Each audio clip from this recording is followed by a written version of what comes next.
Ассалаумағалейкум, құрметті Қазақ күріш шаруашылығы ғылыми зерттеу институтының вебинарына қатысушылар. Бұл вебинарлар, кезекті вебинарымыз бастаймыз. Бұл вебинарлар ұлттық аграрлық ғылыми білім беру орталығы, Қазақстан Республикасы Ауыл шаруашылығы министрлігінің 267-ші білім мен ғылыми зерттеулердің қолжетімділігін арттыру бюджеттік бағдарламасының және 100-ші агроөнеркәсіптік кешен субъектілерінің өтеусіз негізде ақпаратты қамтамасыз ету кіші бағдарламасы аясында ағымдағы жылдың осы өтіп жатыр. Бүгінгі спикеріміз Қазақ күріш шаруашылығы ғылыми зерттеу институтының басқарма төрағасының ғылым жөніндегі орынбасары, техника ғылымдарының кандидаты доцент Байманов Жанұзақ Нұрділдәұлы. Жәке, өзіңіздің вебинарыңыз тақырыбын айтып, өзіңіз бастап. Біріншіден, осы уақыт бөліп, бүгінгі вебинарға қатысу уақыт алып келгендеріңізге үлкен рахмет. Бүгінгі вебинардың тақырыбы Қызылорда облысының күріш жүйесінде су үнемдегіш технологияларды енгізудің тиімділігі тақырыбында болайын деп отырмын. Өздеріңізге мәлім, Қызылорда облысы негізі еліміздің аграрлы, оның ішінде егін шаруашылығы, суармалы егіншілік дамыған аймақ. Бұл біздің облысымызда негізінен күріш дақылы егіледі. Күріш дақылының суармалы егіншілікте өткен ғасырдың 60-70 жылдары салынған, үлкен мұра болып қалған суармалы егіс жүйесінде жүргізеді. Енді жалпы күріштің мәселесіне келсек, күріштің осы адам халқындағы, еліміздегі, дүние жүзіндегі орнына келсек, бүгінгі күні күріш бүкіл әлемнің 119 елінде 160 миллион гектардан аса жерде өсіледі. Бұл 119 елдің ішінде осы күріш егуден ауданы, өнімділігі бір адамға шаққандағы орнына байланысты біздің Қазақстан елі осы 39-шы, 57-ші орындарды алып отыр. Яғни бүгінгі күні біздің Қазақстанның күрішші қауымы осы әлемдік тәжірибеден орта буынға келе жатыр деген ойдамын. Енді жалпы Қазақстан бойынша соңғы жылдары күріш егісі 100 мың гектардан құраса, Қызылорда облысында жыл сайын осы 100 мың гектардың 90%-ға жуығы Қызылорда облысында болса, қалған осы бөлігі 10%-ы Алматы, Жетісу, Түркістан облыстарында орналасқан. Енді Қызылорда облысындағы күріш өсірудің неге біз қазір бүгінгі осы күріш егіп отырмыз? Ол нені береді дегенге келсек, ең бірінші бұл азық-түлік қауіпсіздігі. Яғни атап айтқанда, жаңағы жоғарыда айтқандай, әлемнің 160 миллион гектар жерінде егілген егінді, мысалға қаншама миллиондаған, миллиардтаған адам тамақтанып отырса, осы Қызылорда облысы Қазақстан бойынша азық-түлік қауіпсіздігін осы күріш өнімдерімен қамтамасыз етуді негізінен осы Қызылорда облысының күрішшілері атқаруда. Екінші мәселе мына әлеуметтік мәселелер. Яғни осы Қызылорда облысында бүгінгі күні 800 мыңнан аса адам тұрса, оның 370 мыңдай адамы осы күріш егісімен айналысатын шаруашылықтарда, ауылдарда орналасқан. Онымен қатар осы күріш егісінен бөлек Қызылорда облысы бойынша бүгінгі күні 100-ден аса күріш өңдейтін зауыттар бар. Яғни көктемгі жазғы егіс науқаны кезінде осы ауыл тұрғындары күріш егісі жұмысымен қамтамасыз етсе, қалған уақыттарда күз, қыс, басқа айларда осы күріш зауыттарында осы біздің өңірдің азаматтарын жұмыспен қамтуды осы күріш егісі қамтамасыз отыр.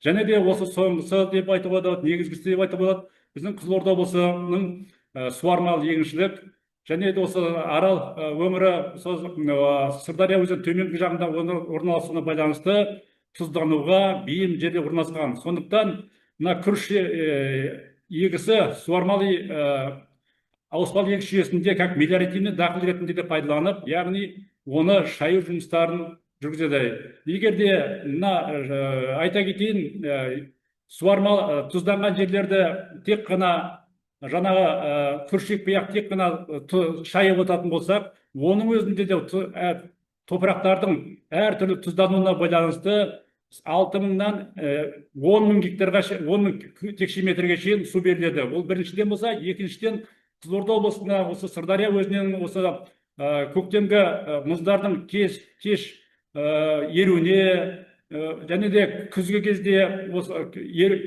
көктемде кеш еруіне байланысты ертерек мына көктемгі егіс жұмыстарын жүргізудің алдында жерлерді шаюға мүмкіндік болмайды, уақыт жетпейді атап айтқанда. Яғни осы мыңдаған жерлерге, осы тұзданған жерлерге суды апарып, оны шайып, оны қайтадан кептіріп, оны қайтадан егуге дайындау үшін ол уақыт керек. Ол уақыттардың ішінде осы негізгі жұмыстарды атқару мүмкіндік. Сондықтан күріш егу арқылы әрі топырақтың тұзын шайып, әрі өнім алуға болады. Енді ол бәрі дұрыс, жақсы, күріш жақсы дегенмен де бұл маңызды. Бүгінгі күні осы күріш егісіне, әсіресе осы суармалы аймаққа бүкіл қазір ел дүниежүзіне мына жаһандық климаттың өзгеруінен туындап отырған су тапшылығы қатты әсерін білдіруде. Атап айтқанда, осы мына назарларыңызға ұсынылып отырған диаграммадан осы соңғы 100 жылдың ішіндегі осы жаһандық деңгейдегі ауа райының температурасының көтерілуі, оның ішінде Қазақстан бойынша және де Қазақстанның ішінде Қызылорда облысы бойынша осы климаттың өзгеруін сіздер көріп отырсыздар. Осы диаграммаға сәйкес жаһандық масштабта әр 10 жыл сайын осы ауа температурасы 0,18 градус Цельсияға көтерілсе, Қазақстан Республикасы бойынша 0,33 градусқа, ал Қызылорда облысы бойынша әр 10 жыл сайын 0,44 градус Цельсияға көтеріліп отырғанын біз байқаймыз. Бұл нені береді? Бұл дегеніміз осы жоға әлемдік деңгейде осы тау мұздақтардағы осы таулардағы мұздақтар қабатының тез өруіне болса, ал Қызылорда облысындағы, Қазақстандағы осы суармалы жерлердің, осы жалпы алқаптардың топырақтың тез құрғап, жаңағыдай ауыл шаруашылығы дақылдарының деген судың жетіспеушілігіне әкелетін байқауға болады. Енді осы көптеген болжамдарға сәйкес 2030 жылға қарай осы трансшекаралық өзендердің ағыны 40%-ға қысқару мүмкіндігін көріп отырмыз. Оны бүгінгі күні біз сезіп те отырмыз. Енді назарларыңызға Қызылорда облысына негізі мына су, ауыл шаруашылығы дақылдарына су негізінен Шардара су қоймасы арқылы бүгінгі күнге шейін келіп жатыр. Осы назарларыңызға осы 93-25 жылдар аралығындағы осы Шардара су қоймасындағы судың ағынына ұсынылып отыр. Қарасаңыздар, жылдық жоғарыда көк деңгеймен осы жылдық кезеңдердегі Шардарадағы судың мөлшері болса, көлемі болса осындай. Ал төменгі жағдай вегетациялық кезеңдегі осы жіберіліп отқан судың көлемін біз көріп отырмыз. Яғни, трендтік сызыққа қарасаңыздар, екі жағдайда да жылдан жылға осы Шардара арқылы Қызылорда өңірінде келетін судың көлемі азайып келе жатқанын біз байқап отырмыз. Енді жоғарыда айтылды, Қызылорда облысы негізінен күрішпен айналысады. Ол жалпы оңтүстік, орталық, солтүстік аудандарға, массивтерге бөлінген. Ол мысалы оңтүстік өңірде Жаңақорған, Шиелі, орталық аймақта Сырдария, Қызылорда, Жалағаш, Қармақшы аудандары болса, солтүстік аймақта Қазалы ауданы жатады. Енді назарларыңызға ұсынылып отқан осы Қызылорда гидромелиораттық экспедицияның мәліметтеріне сүйенсек, бұл жердегі осы жалпы суармалы егіншілікке жасалынған ауыспалы егіс жүйесінің барлығы дерлік осы 100% деуге болады. Әртүрлі деңгейде, оның ішінде орташа қатты тұзданған байқайсыздар. Яғни бұл жағдайда жаңа жоғарыда айтқандай осындай ауыл шаруашылығы дақылдарының, оның ішінде күріш болсын, басқа дақылдары болсын, жақсы жоспарланған өнімді алу үшін тек қана шаю жұмыстарын жүргізу арқылы ғана, немесе басқа да агроминералдық шараларды қолдану арқылы ғана жүзеге асады. Ал біздің жаңа жоғарыда айттым, Қызылорда облысы жағдайында тек қана осы шаю жұмыстарын жүргізу қолға алынып келеді. Оның ішінде шаюды мына күріш егісімен бірге қатар жүргізу арқылы, күріш егісі арқылы әрі шаю жұмыстары да жүргізетін жоғарыда айтып өттік. Енді осыған байланысты соңғы жылдардағы осы Ыбырай Жақаев атындағы Қазақ күріш шаруашылығы зерттеу институтының көп жылдық тәжірибесі, соңғы жылдағы осы зерттеулері бойынша осы күріш ауыспалы егіс жүйесін суды үнемдеудің бірнеше осы жүйесін айтып отырмыз, бөліп отырмыз, оны бірнеше бөлікке бөлеміз. Мына қатарда ол ең бірінші суды үнемдеудің ең негізгі жолы үнемдеудің ол есепке алу болып саналады деп есептеймін мен. Себебі есеп бар жерде ғана ол осы суды үнемдеуге болады. Яғни қанша су келіп жатыр, қанша суды осы күрішке пайдаланып, осы жүргізу. Екінші бағыт осы каналдар жүйесін, осы жүйесіндегі шығындарды болдырмау. Атап айтқанда, өздеріңізге мәлім, Қызылорда облысындағы негізгі осы егіс алқаптарына беретін магистралдық каналдар арқылы және ішкі сыртқы осы каналдар арқылы барады. Себебі осы Сырдария өзенінен әртүрлі жағдайда осы каналдардың ұзақтығы мысалға 100, 20, 30, 40 километрге шейін барады. Яғни осы аралықта әртүрлі шығындар болу керек. Сондықтан осы ең бірінші осы каналдардың жүйесін тазалау, су шығындарымен күрес, гидротехника құрылыстарды қалыпта ұстап отыруды қажет деген осы жүйесімен шығындармен жұмыс осы бағытта жүру керек. Келесі бағыт мына күріш атыздарындағы шығынды азайту. Яғни біздердегі суармалы егіс жүйесінде күріш атыздарының мысалға ауданы 2 гектардан 2,5-3 гектарға шейін барады. Яғни мысалға біздің облыс бойынша жыл сайын 80 мың гектар күріш егетін болсақ, яғни ол күріштер біздегі мысалға 40 мың күріш атыстарына, орташа есеппен 40 мың, 35-40 мың күріш атыстарында ол нақты күріш егіледі. Яғни осы жерлердің ең бірінші суды үнемдеу үшін ең бірінші ол күріш атыстарын лазерлі тегістеу. Оның бұның маңыздылығын қазір айтамыз, әрі қарай не үшін.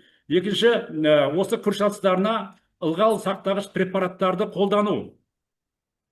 Осы атыздарға, яғни топырақтың осы құрамына ылғалды сақтайтын қазіргі кезде көп түрлі препараттар, соны қолдану. Және де осы күріштің суару режимін дұрыс сақтау болады.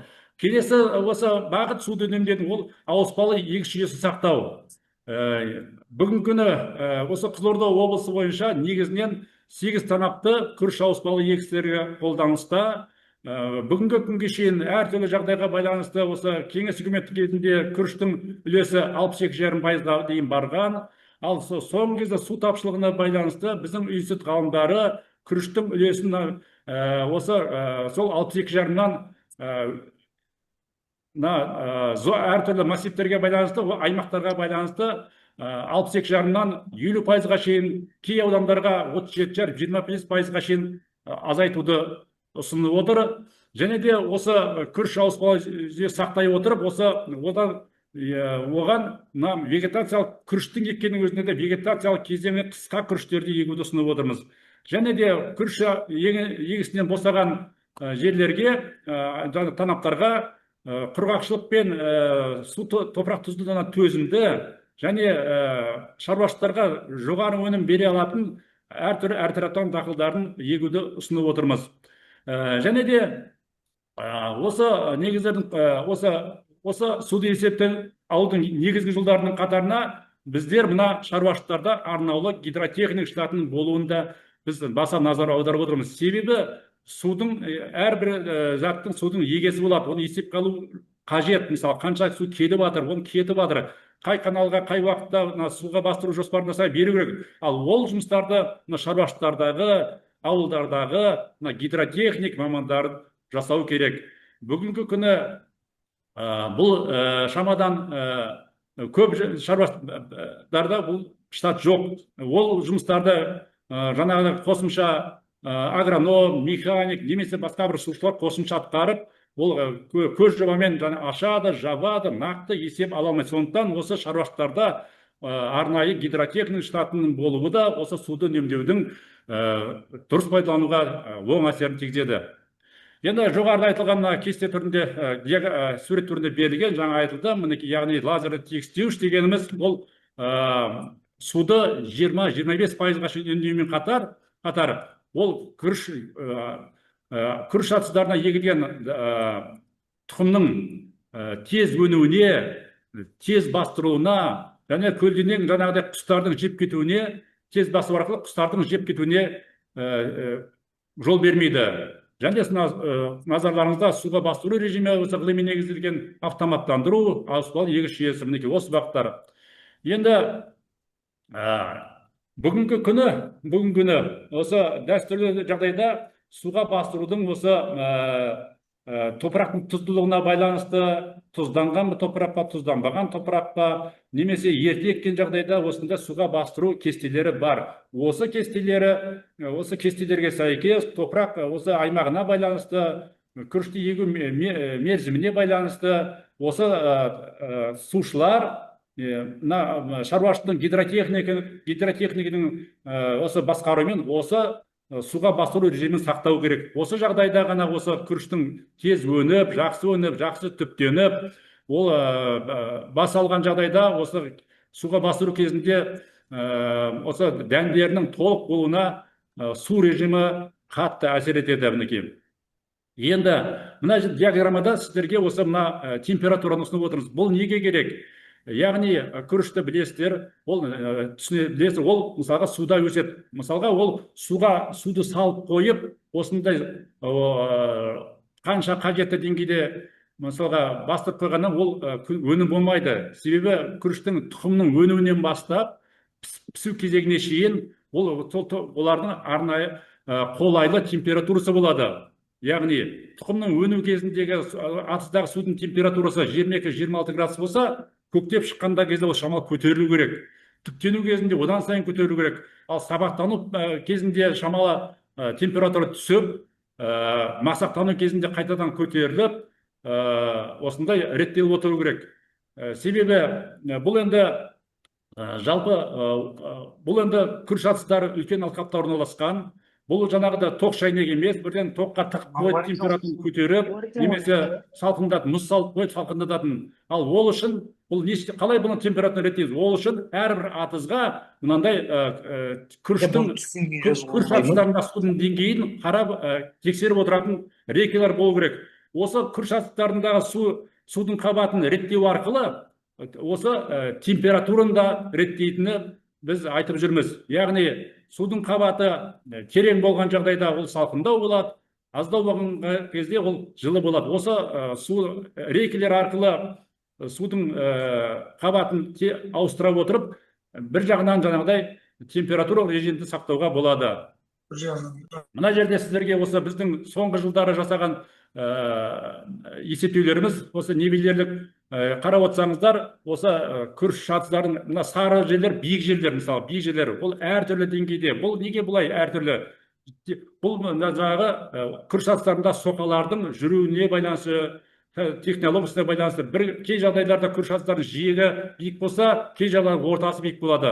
Осы жағдайда күріш атыстарының суға бастыру режимі бұзылып, өнім азаяды. Екінші мәселе, мына жоғарыда айттық, бұл гидротехникалық құрылыстар.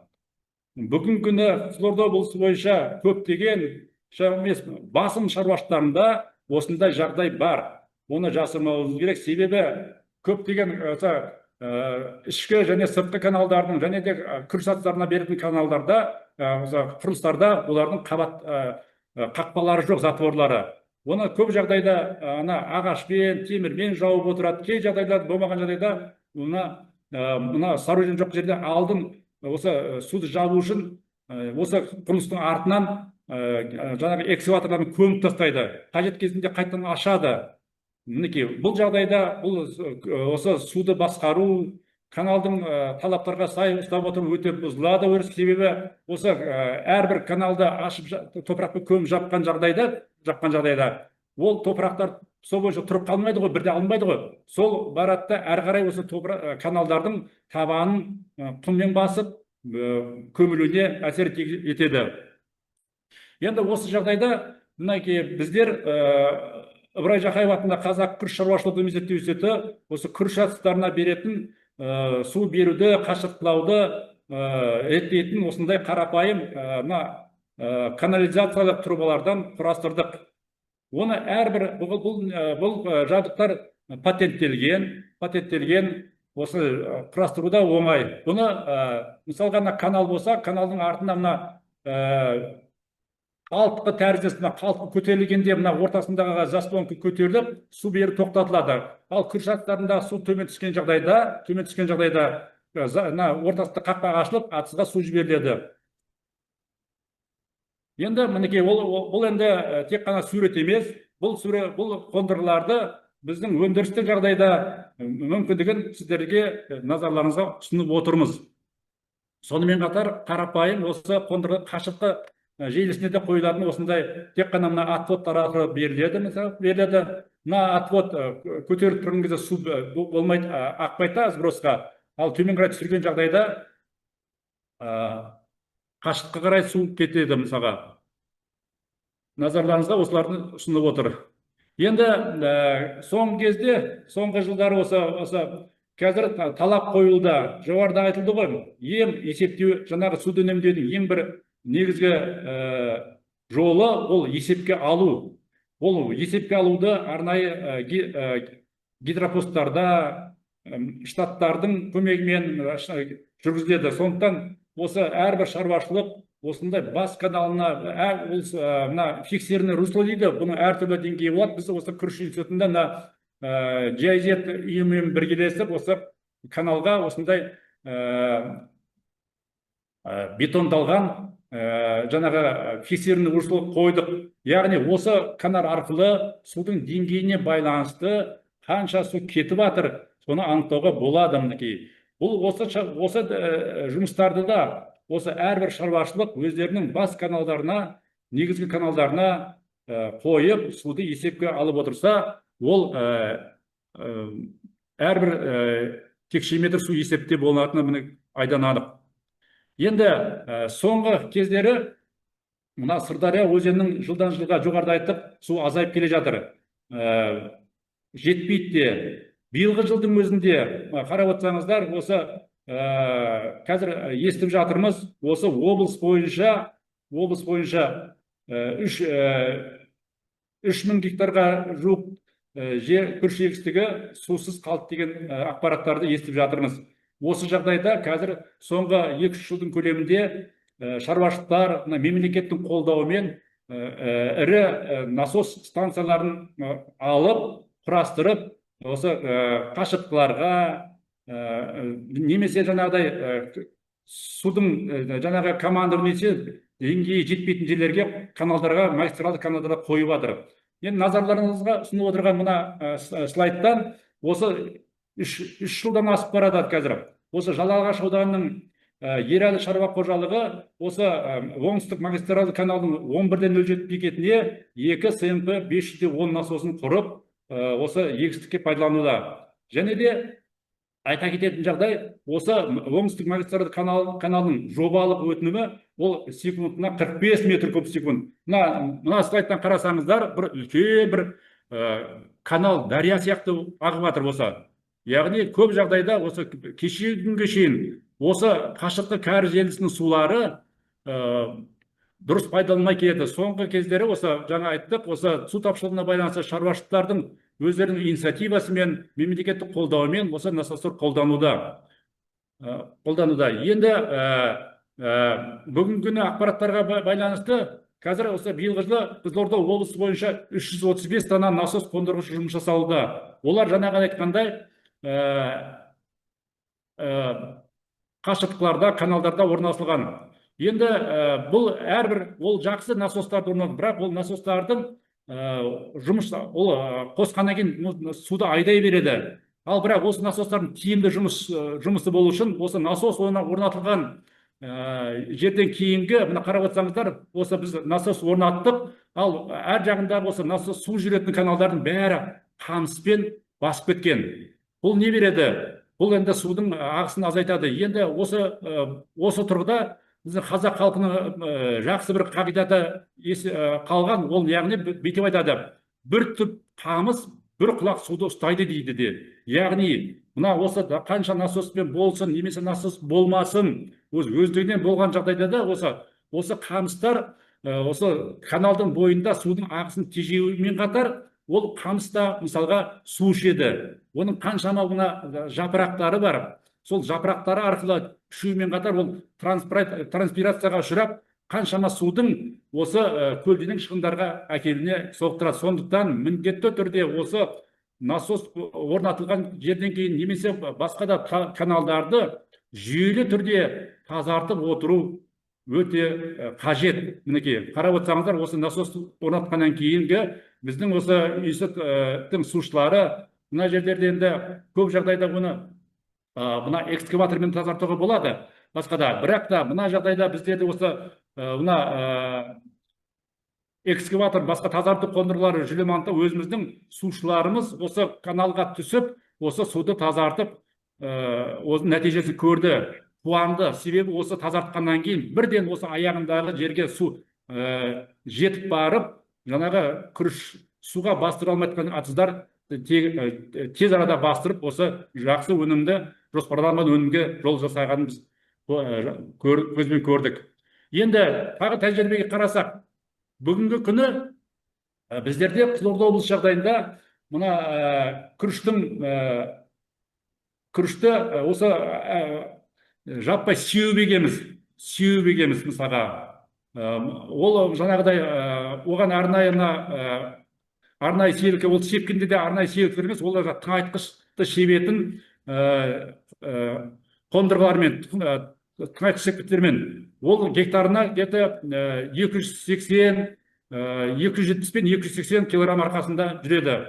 Неге бұлай себебі де бар? Себебі көп жағдайда осы күріш, біздің жағдайда қазір кешегі күнге шейін күріш астарын тегіс болмауына байланысты су тез баспайды, тұқымдарды құстарына жеп кетуі болады. Сонымен қатар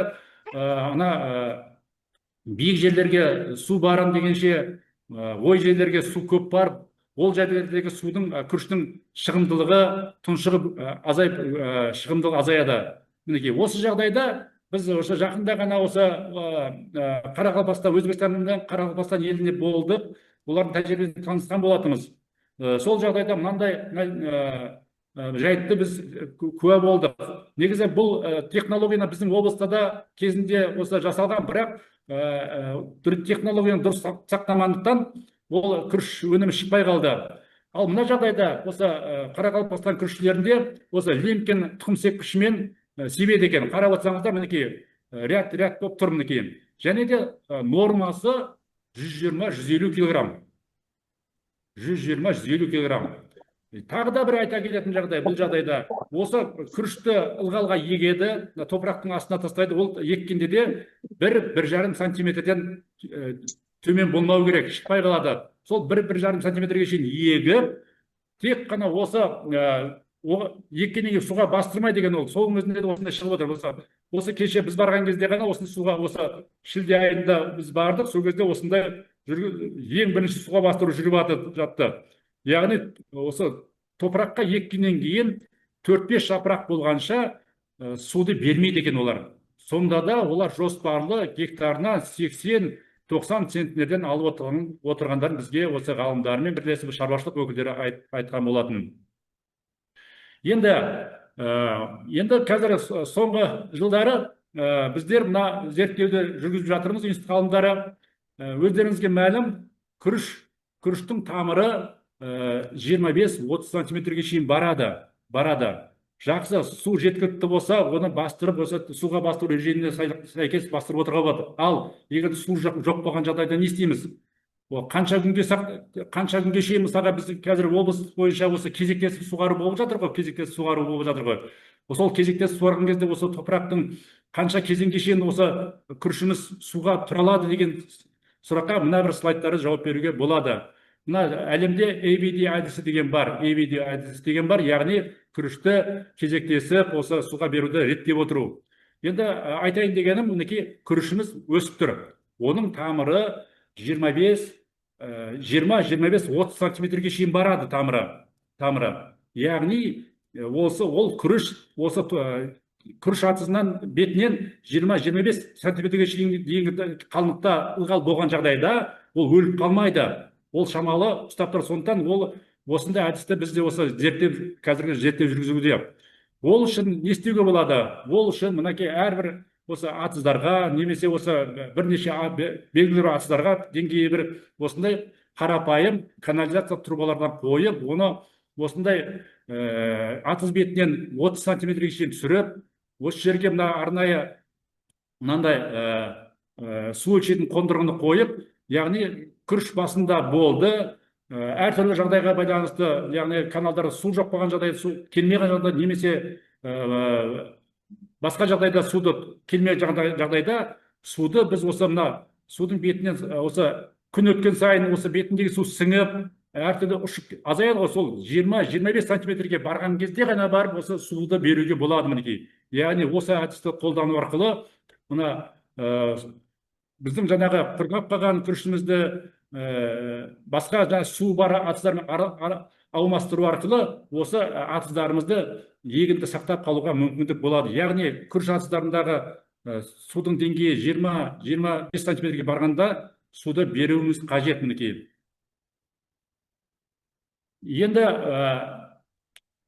жоғарыда айттым, осы күріш атыздарындағы ылғалдылықты пайдалану мүмкіндігі. Біздер осы күріш институты ғалымдары 2024 өткен жылдан бастап осы Soil Sultan Венгрияның осы Water Retainer деген препаратын қолданған болатымыз. Бұл енді қазақшасы Water Retainer деген осы су кондиционері, ылғал сақтағыш препарат, бұл сұйық қондырғы. Бұл препаратты кешегіге шейін әлемнің бірнеше елдерінде қолданыста болған екен, бірақ күріште емес. Соны біз ең бірінші рет күріште осы былтыр пайдаланып көрдік. Ал басқа дақылдарға осы судың үнемділігі қалай болғанын сіздер слайдтан көріп отырсыздар. Әртүрлі болсаға дақылдардың түріне байланысты, топыраққа байланысты, көп жағдайда мына суды 50%-ға шейін үнемдегені көрініп отыр. Яғни бұл сұйық препарат, оны егудің алдында сумен араластырып топыраққа береді. Сол топыраққа бергеннен кейін ол сол сіңіп, топырақтың құрамындағы ылғалды өзіне жинақтайды. Вегетациялық кезеңде осы топырақ ылғалдығын мөлшермен дақылдардың тамырына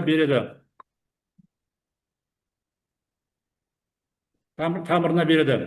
Енді біз өткен жылы осы күріште ең бірінші пайдаланып көрдік мінекей.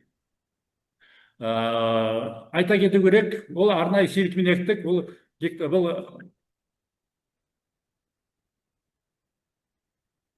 арнайы серікмен егілді. Мысалға гектарына 45 центнерден берілді, килограммнан берілді, 45 килограмм берілді. Енді препарат 10 литрлік канистрлерде болады. 10 литр канистрді біздер дегенде 2-10 литр, 20 литр препаратты 170 литр суға араластырып, осы жоңышқаны улайтын, дәрілейтін қондырғымен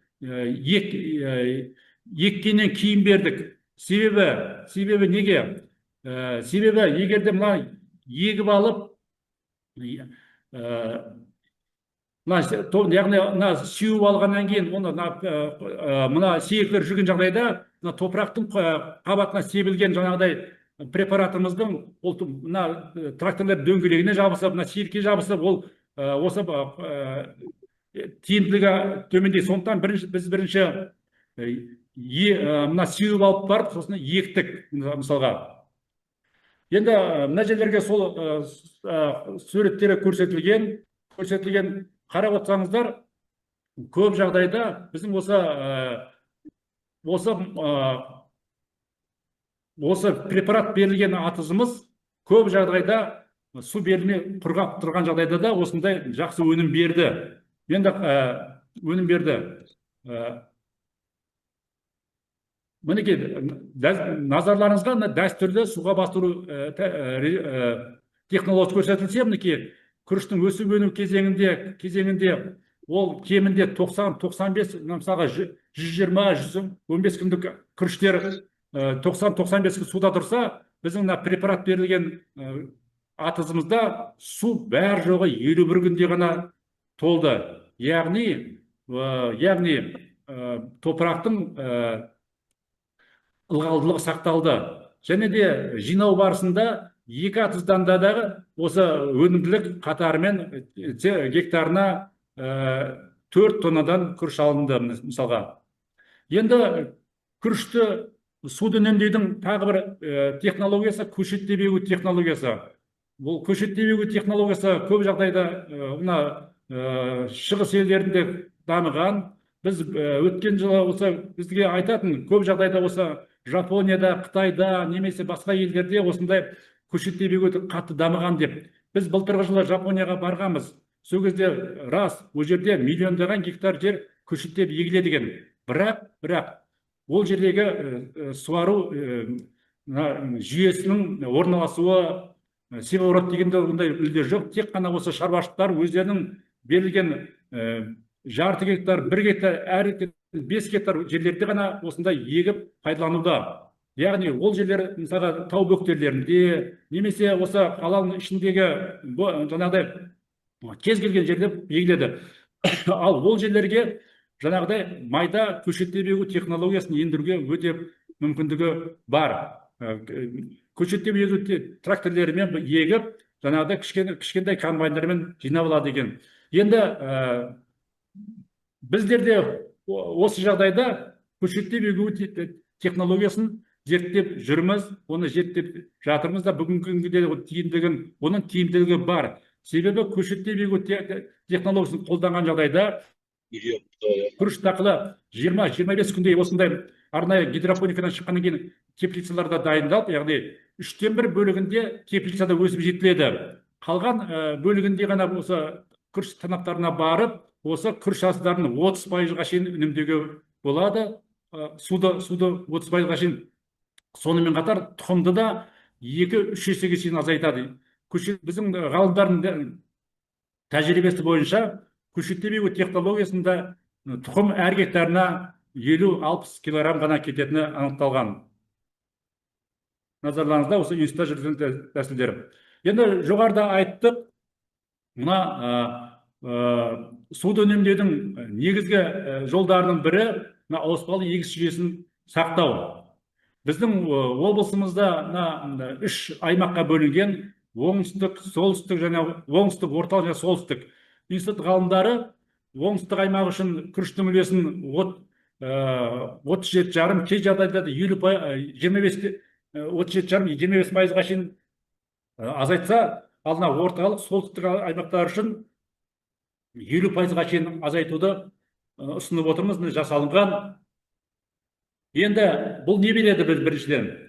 Бұл бізге берері ең біріншіден күрішті егіп алып, қазір жаңа жоғарыда айттым ғой, көптеген шаруашылықтар су жетіспеуіне байланысты осы жерлері тастап кеткен жағдайлар бар. Ал егерде жоспарлы түрде осы күріш егісін осы 50%-ға шейін, 70%-ға, 37,5%-ға шейін азайтқан жағдайда, мына төмендегі қарап отырсаңыздар, күріш дақылын 62,5-нан 50%-ға шейін қысқартқан жағдайда облыс бойынша 596 миллион текше метр су үнемдеуге болады екен.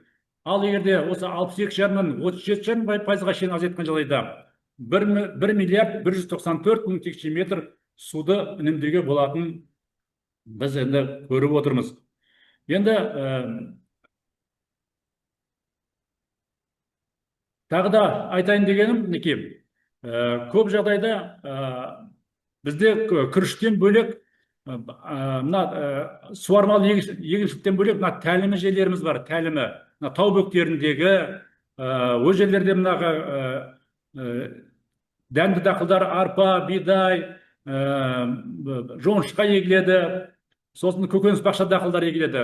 Ол жерлерге мына біздер осы соңғы 4-5 жылда мына аквагель дейді ғой, зеба аквагелін пайдаланудың мүмкіндігін көрдік. Себебі осы тәлімі жерлерге осы аквагельді тұқыммен бірге тастау арқылы ерте көктемде топырақ құрамындағы ылғалды сақтап, вегетациялық кезең бойы осы топырақ дақылдардың ылғалға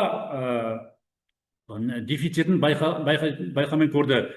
Бұл аквагельдер мысалға өзінен 500 есеге шейін, осы мысалға 1 граммы болса 500 есеге шейін осы суды бойына жинайды екен. Осыларды да бізге тәжірибеге қолдануға болады. Енді сонымен қатар мына біздер институт ғалымдары қазір бұл тәжірибеге енді мына күріш жүйесінде тамшылатып суару жүйесін пайдалануды, жаңбырлатып суару, майда жаңбырлатып суару, осы аршылармен суаруды мысалға салыстырмалы түрде зерттеп көрдік.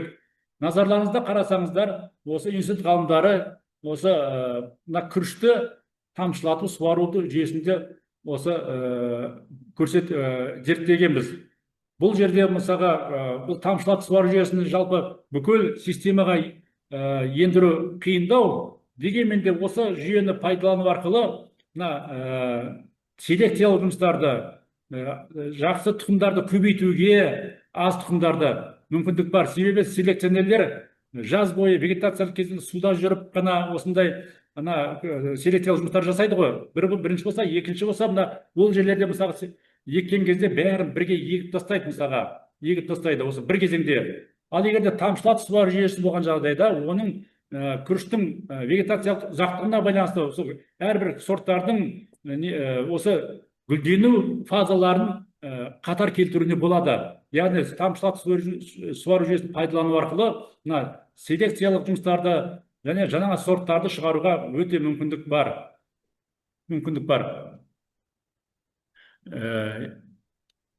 Енді тағы да айта кету жағдай, соңғы 3-4 жылда біздер осы күріш институты ғалымдары осы Австрияның Рубикон компаниясының осы институтта болып жұмыс жасаған, ол жерде өздерінің технологиямен таныстырған. Мысалға айтсақ, осы Австрияның осы бізге келген Австрияда да жыл сайын осы біздің өңірмен шамалас осындай жылына 70 мың 80 мың гектар күріш егіледі екен. Ал бірақ оған кеткен су біздікінен 10 есеге шейін аз. 10 есеге шейін аз. Оны олар қалай жеткізіп отыр? Оны олар әрбір осы суару каналдарына қойылған гидротехник құрылыстарды, яғни суды басқару, бөлу жұмыстарын автоматтандыру арқылы ғана қол жеткізген. Көлденең шығындары болмайды. Вегетациялық кезеңде осы қажетті атыздарға, қажетті шаруашылықтарға суларды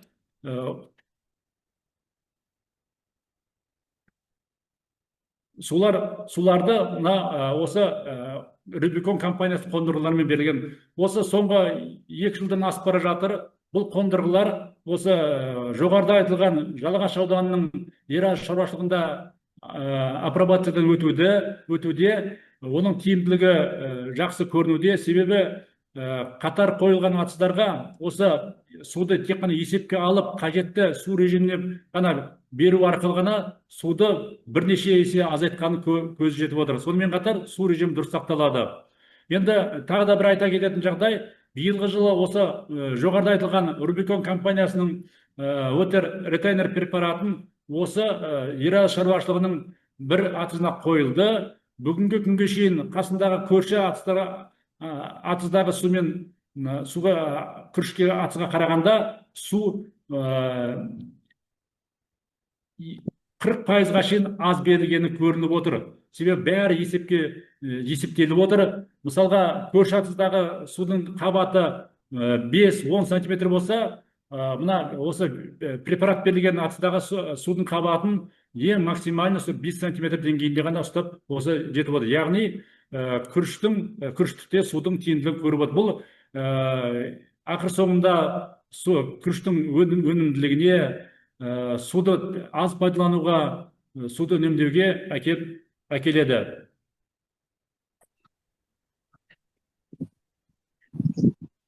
Енді мына жерде назарларыңызға мына енді Рубикон енді жоғарыда айттық, ол енді жақсы құрал, бірақ дегенмен де ол бағасы қымбаттау. Біздің жағдайда оны іске асыру үшін көптеген жұмыстар, қаржы талап етеді. Сондықтан бүгінгі күні осы қолда бар құралдармен шаруашылық мамандары өздеріне каналдарына беріп жатқан каналдарды судың осы қарапайым әдістермен өлшеуге болады. Мысалға, яғни мына қалтқымен өлшеу, өлшеу тәсілдері вертушкамен, мына әртүрлі жаңағы су шығындарын өлшейтін құралдармен, мінекей осындай тәсілдер бар. Осы тәсілдерді қолдану арқылы да осы өздерінің шаруашылықтарға беріп жатқан суды есепке алуға болады. Қорыта айтқанда, құрметті семинарға тыңдаушылар, мына су қорларын тиімді пайдалану үшін негізгі 4-5 шарт орындалу қажет. Ең бірінші, ол суару және қашықтық кәріз желісімен ондағы гидротехникалық құрылыстарды тазалап, жөндеп, қалыпта ұстап отыру. Күріш асударын лазері тегістеу, күріш алқаптарына беретін суды басқару мен есепке алуды цифрландыру, күріш ауыспалы егісіне дақылдан сорудың дұрыс сақтау, және ауыспалы егіс жүйесіне вегетациялық кезең қысқа күріштерді ендіру. Сонымен қатар күріш ауыспалы егісіне құрғақшылыққа төзімді әртараптандыру дақылдарын ендіру. Мінекей осы қағидаттарды, осы талаптарды қолдану, ендіру арқылы шаруашылықтар бүгінгі күні өздеріне жоспарланған өнімді алып, жоспарланған пайдаға шығуына болады. Енді мына вегетациялық кезең қысқа күріштерге айтатын болсақ, біздер соңғы 3 жылда мына сылуы және айсара деген дақылды күріштің тұқымын алып қазір көбейтудеміз. Бұлардың басқа сорттардан ерекшелігі 105, мына сыр сұлуы 105-110 болса, айсара сорты 100-105 күнде піседі. Шығындылығы да осы құрғақшылыққа төзімділігі де жақсы. Құрметті вебинар қатысушылар, мен осымен баяндамамды аяқтаймын. Жанұзақ Нұрділдіұлы, рахмет сізге. Әдемі кеңінен жасалған бір баяндама болды. Құрметті қатысушылар, Байман мырзаға сұрақтарыңыз болатын болса.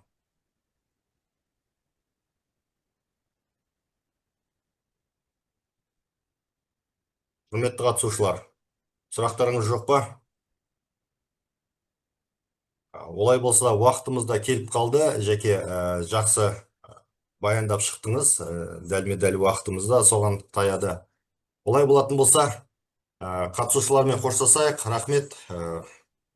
Бұл Қазақ күріш шаруашылығы ғылыми зерттеу институтының ұйымдастырған вебинарларының бірі болатын. Біздің спикеріміз Байманов Жанұзақ Нұрділдіұлы. Осы біздің басқарма төрағасының орынбасары, білім ғылым жөнінен және техника ғылымдарының кандидаты, доцент. Жеке рахмет сізге. Жақсы, сау болыңыздар.